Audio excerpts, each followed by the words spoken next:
sekarang memanglah epic. Tapi pernah gak sih lo?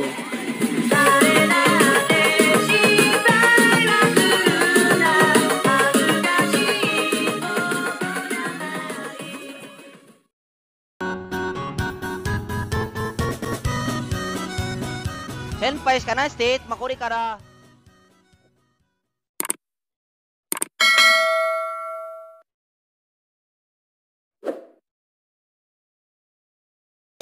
Assalamualaikum warahmatullahi wabarakatuh. Halo, nama saya Rifki. Saya dari Universitas Muhammadiyah Palembang. Saya berasal dari Fakultas Pertanian Agroteknologi kelas B. Deskripsi materi-materi ini bertujuan untuk membahas kata-kata dalam bahasa Inggris berdasarkan fungsi atau kegunaannya. Pokok bahasan adalah part of speech. Sub pokok pembahasan: 1. Definisi part of speech. 2. Tujuan part of speech. Dan ketiga, jenis part of speech.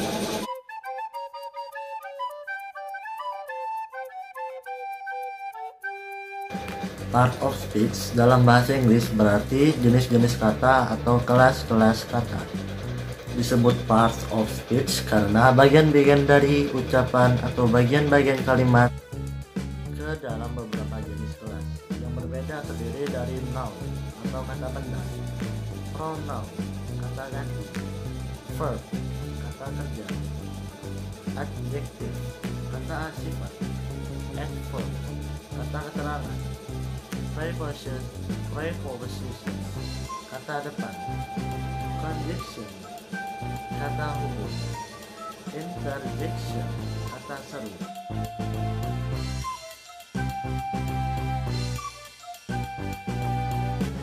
Yang kedua adalah tujuan part of speech.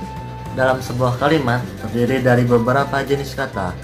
Dalam bahasa Indonesia kita mempelajari SPOK, dan dalam bahasa Inggris kita mempelajari part of speech. Part of speech adalah bagian dari grammar. Lalu, mengapa kita harus mempelajari grammar? Jawaban yang tepat adalah agar kita bisa mengetahui perbedaan tata bahasa antara bahasa Indonesia dengan bahasa Inggris. Ada begitu banyak perbedaan tata bahasa antara keduanya. Berikut adalah contoh-contoh grammar.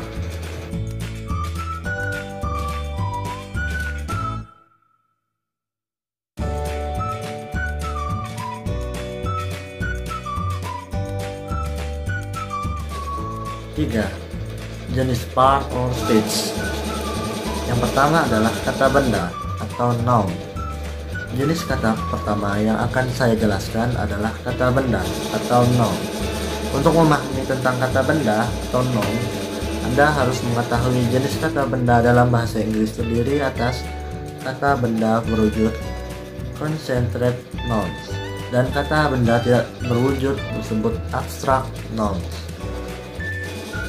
Concentrate noun dibedakan menjadi 4 kelompok, yaitu sebagai berikut. Yang pertama, kata benda. Kata benda nama diri atau proper nouns. 1. Nama orang seperti Rico, Thomas, Tamara. Yang kedua, nama-nama geografis seperti nama negara, negara Indonesia, negara India, dan banyak yang lainnya. Nama-nama benua, benua Asia, Afrika, Eropa, dan yang lainnya.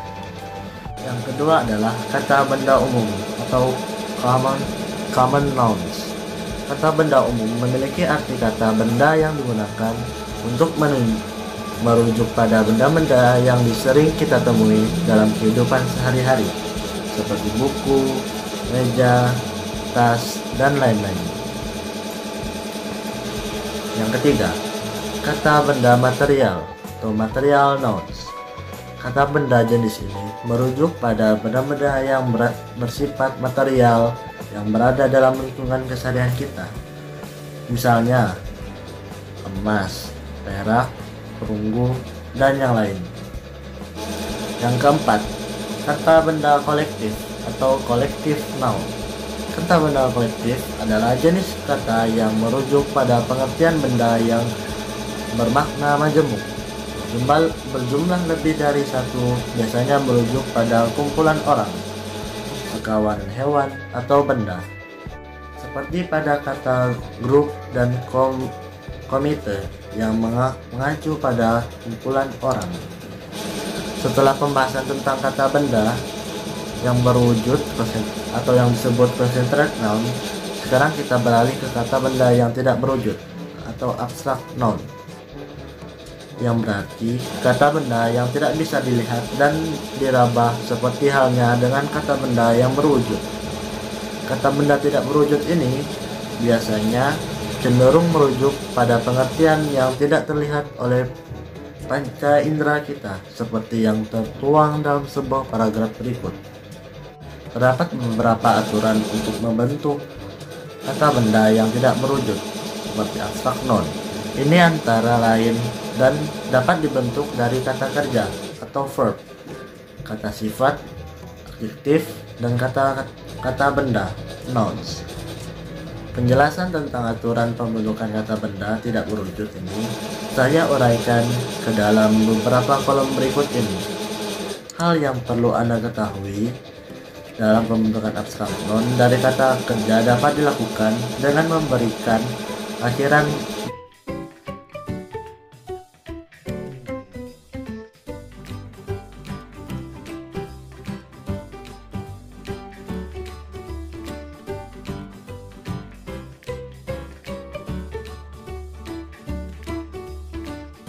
Baiklah, kata yang selanjutnya adalah kata sifat atau adjektif. Jenis kata kedua yang saya jelaskan berikutnya adalah kata sifat atau adjektif. Sebelum membahas secara detail tentang apa macam atau jenis dari kata sifat, saya perlu jelaskan tentang definisi kata sifat. Kata sifat atau adjektif adalah kata yang memiliki fungsi untuk menerangkan sebuah kata atau benda yang disebut noun. Biasanya, kata sifat dalam bahasa Inggris diletakkan sebelum nouns, baik yang berupa kata benda yang bisa dihitung atau countable noun, maupun untuk kata benda yang tidak bisa dihitung atau oraceable noun. Saya akan memberikan contoh-contoh kata tersebut untuk memperjelas pemahaman Anda.